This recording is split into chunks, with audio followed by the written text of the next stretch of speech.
სალამი, მოგესალმებით, ვაგრძელებთ ჯონ მაკარტურის საუბრების ქართულ ენაზე ატვირთვას, ეს არის ბიბლიური კითხვები და პასუხები.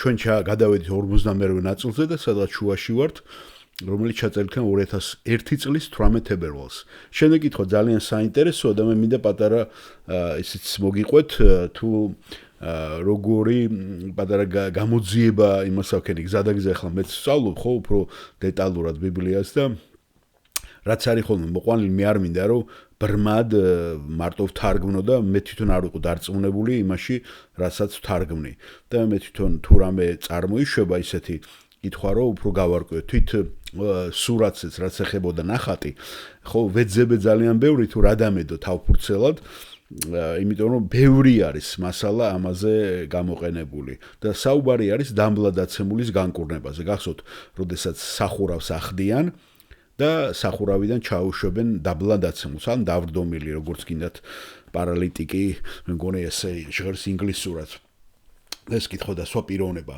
და ეს ამბავი გადმოცემულია სამივე სახარებაში ნუ მეოთხე იოანე არ ამბობს ამაზე და სამივე სახარებაში არის გადმოცემული მე ფილმიდან მახსოვდა რომ ეს სიმონის ანუ პეტრეს სახში ხდება და შეიძლება ბევრმა ესე იცოდეს მაგრამ ბიბლია ამას არ ადასტურებს რომ ეს პეტრეს სახლია და ზოგი ამბობს რომ კაპერნაუმში უკვე შტაბ-ბინა თავის სახლიც ჰქონდა და იქ იკრიბებოდნენ უკვე ხალხი იმიტომ კაპერნაუმში ძალიან დიდი დრო დაყო ბევრი სასწაულები მოახდინა იცით კაპერნაუმში და კაპერნაუმს იხსენიებს კიდევაც მე იესო რომ კაპერნაუმმა არ მიიღო და ცადამდე კი არ ამხდება არამედ ჯოჯოხეთამდე დაეშვება იმიტომ რომ მათ არ მიიღეს მაგრამ პირდაპირ გაგებით ნაზარეთიდან ის გამოაგდეს გვახსოვთ ლუკას სახარებაში და მიდის კაპერნაუმში მაგრამ ეს ამბავი მათ სახარებაში მაგალითად სიდედრის განკურნებაც სამივე აღწერს მაგრამ წინა თავში არის 8 თავში არის და მეცხრე თავში როცა ბრუნდება ბევრს გონია რომ ისე ამ პეტრეს სახლში ბრუნდება და პეტრეს სახლი არის შტაბ-ბინა ასე რომ ტრადიცია გადმოგცემს ამას ტრადიცია და არა ბიბლია ესეც მინდოდა რომ გცნოდათ ვინც საინტერესებს ესე დეტალი მე მაინტერესებს ხოლმე ესე დეტალები და რომ შევაჯეროთ ბიბლია ამბობს ამას თუ ტრადიცია ხო ასე რომ აი ეს ამბავი რომელიც ადგილი აქვს და ძალიან ცნობილი ადგილია და მე ყველამ იმას აქნა თვით მართლმადიდებლობაში არის ძალიან ბევრ ხატები და გაკეთებული ეს მართლმადიდებლობაში წარმოიდგინეთ აი ეს ამბავი ეს განკურნება მაგრამ მე სპეციალურად არ ვირჩევ ხოლმე მართლმადიდებლურ ხატებს ვერიდები მაგა და ვეძებ კლასიკურ იმას მაგრამ კლასიკური რომ ნახე მე ნახატები ხო ფერწერის ზოგან არის სასახლეები განასახლე არის სასახლეებია სადაც იესო ამას აკეთებს ხო იცით როგორ იყო ხო ასევე იქ ზოგი ჩაცმულობაც ისეთია ხო რომ ნახავთ კლასიკურ იმებში ნახატებში ეს ეხლა ის აცდენილია იმ ჩაცმულობას რომელიც ჩაცმულობაც იყო ძველად ხო ასე რომ იმ თავიანთი თანამედროვე გადმოსახედიდან აკეთებენ აი როგორი არქიტექტურაც იყო მაშინ ალბათ იტალიაში სადაც თუ იტალიური მხატვრობა იყო ისეთ არქიტექტურას წარმოისახავენ და წარმოადგენენ ხო ან ჯარისკაცს ისე ჩააცმევენ და რეალური მე მივაგენი შეძლებას ზაგაროთ რეალური თანამედროვე მხატვრები ძალიან ისე გაიაფებული ხა ესე თქვათ მულტფილმების დონეზეც არის ხო იცით გაკეთებული და ასე რომ ეს ამბავად ცოტა დრო დაიჭირა მიხვდენს რომ ძალიან პატარა კითხვა იყო მაგრამ ისეთი კარგი თავი არის მოყვანილი შემდეგი რომაელთა თავიდან ის მთლიანად გადაწყვიტე რომ წამეგითხა თქვენთვის და ძალიან საინტერესოდ ცემს ეს ამ იმას ჯონ მაკარტური ამას პასუხს და კითხვა არის საინტერესო დამბლადაცემულმა იცოდა რომ იესო ღმერთი იყო უნდა იცოდეს თუ არა დღესაც მავანმა რომ გადარჩეს. გესმით? ეს მავანმა რომ გადარჩეს. ანუ ლაპარაკია იმაზე რომ ღმერთის რომ იესო ქრისტე რომ ღმერთია ეს საჭიროა დღესაც რომ უნდა ვიცოდე და იცოდა თუ არა დაბლადაცემული იმიტომ რომ არ წერია ხო მაგალითად ზოგს ეუნება გწამს ან შენ მარწმენამ გადაგარჩენა აი ამ შემთხვევაში არ წერია ეს. და საინტერესოა ხო? სალამი ჯონ მოგესალმებით მე ვარ ჯიმ დოილი მე მგონი იცნობდა კიდევაც ჯიმი შეახსენა უბრალოდ თავი ჯონ მაკარტურს ჩემი კითხვა თქვენ დღევანდელ ქადაგებას ეხება თქვენ ახსენეთ დაბლადაცემული და დასვით კითხვა იცოდა თუ არა დაბლადაცემულო რომ იესო ღმერთი იყო და ჩემი კითხვა ესეთია უნდა იცოდეს თუ არა ადამიანმა რომ იესო ღმერთია გადასარჩენად უნდა სწამდეს თუ არა რომ ის ღმერთია გადასარჩენად ეს ტერმინები სინონიმებია თუ რწმენა რეალურად ამისი ცოდნას გულისხმობს. ნახეთ, ძალიან საინტერესო დასვა, ხო? ესე იგი რწმენა, რომელიც ცოდნას გულისხმობს. ესე იგი ინფორმაციაც. ჯონ მაკარტური პასუხობს: არა, მე ვფიქრობ, რომ ამ ადამიანმა არ იცოდა და არ ჭირდებოდა ცოდნა ამის გამო. თუ სად იმყოფებოდა ის ამ გამოსყიდვის ისტორიაში. იმისა გამო, თუ სად იმყოფებოდა ის გამოსყიდვის ისტორიაში. ქრისტეს სიკვდილამდე, ნახეთ, და აღდგომამდე ეს ადამიანი იქ იყო ისტორიის იმ მომენტში. ის ჯერ კიდევ ძველი აღთქმის მოქმედების ქვეშ იმყოფებოდა, ან კიდევ გარიგების ქვეშ. ხო, ესე შეიძლება ითქვას. მას შეიძლება ეგონა, რომ იესო ღმერთი იყო. მას შეიძლება აინტერესებდა, იყო თუ არა ის ღმერთი. ის კი ნამდვილად ჯეროდა, რომ ის ღვთისგან იყო გამოგზავნილი. ის ფიქრობ, მას შემდეგ რაც მისი ცოდვები მიეტევა და განიკურნა, მას შეიძლება, ვიმეორებ, მას შეიძლება დაეჯერებინა, ან ეწამა, რომ ის ღმერთი იყო.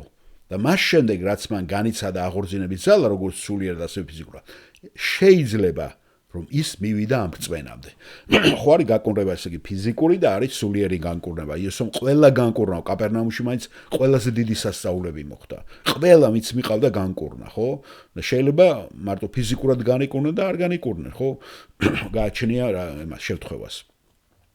და ეხლა აგრძელებს ჯონ მაკარტური, მაგრამ ჯვარცმისა და აღდგომის შემდეგ თქვენ უკვე ვეღარ გადარჩებით, თუ არ აღიარებთ იესოს როგორც უფალს.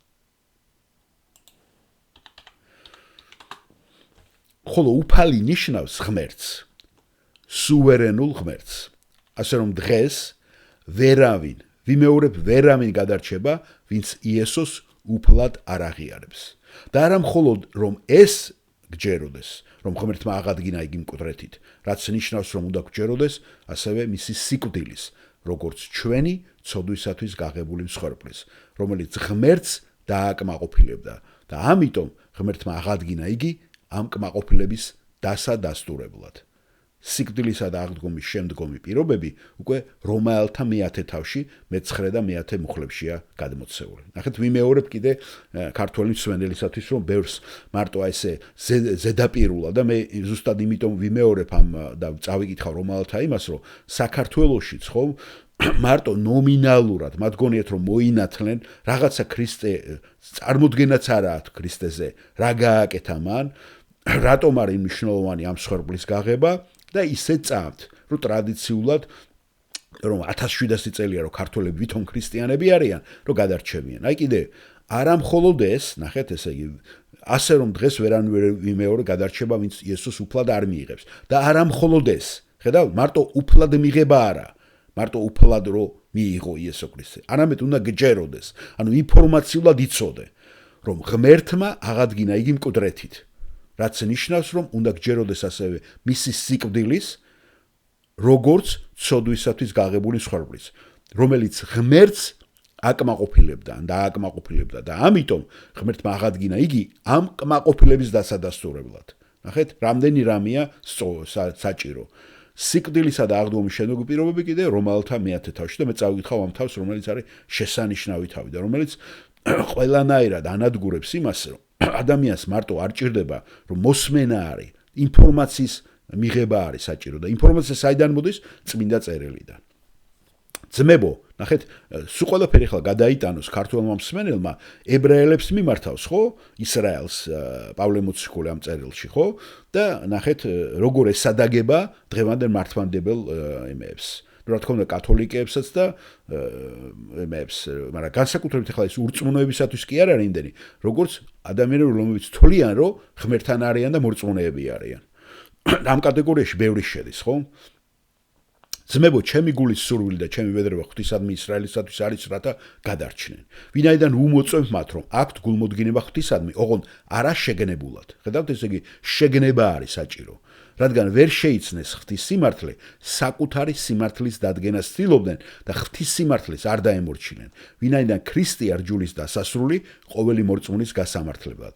რადგან მოსე რჯულის სამართლიანობაზე წესს, რომ მისი შემსრულებელი კაცი მისით იცოცხლებს. ხოლო რწმენისამებრი სამართლიანობა, რწმენისმიერი სამართლიანობა, ასე ამბობს, ნუ იტყვი შენს გულში ვინ ავაზეცაში.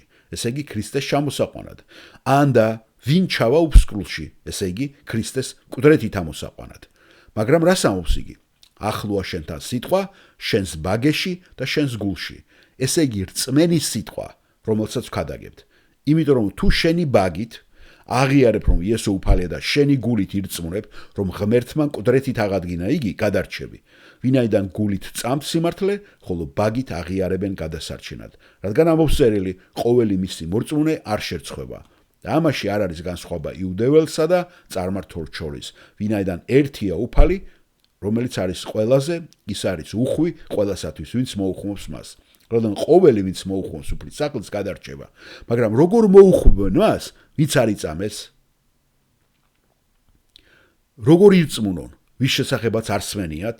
როგორ მოისმინონ ქადაგებლის გარეშე და როგორი ქადაგონ თუ წარგზავნილები არ არიან, როგორც წერია, რა მშვენიერია სიკეთის მახარობელთა ფეხი, მაგრამ ყველა როდი ისმინა სახარება, რადგან ამბობს ესაია, უფალო ვინ ირწმუნა ჩვენგან მოსმენილი, ამრიგად რწმენა, აი ვსვენეთ, რწმენა მოსმენისაგან, ხოლო მოსმენა ქრისტეს სიტყვისაგან.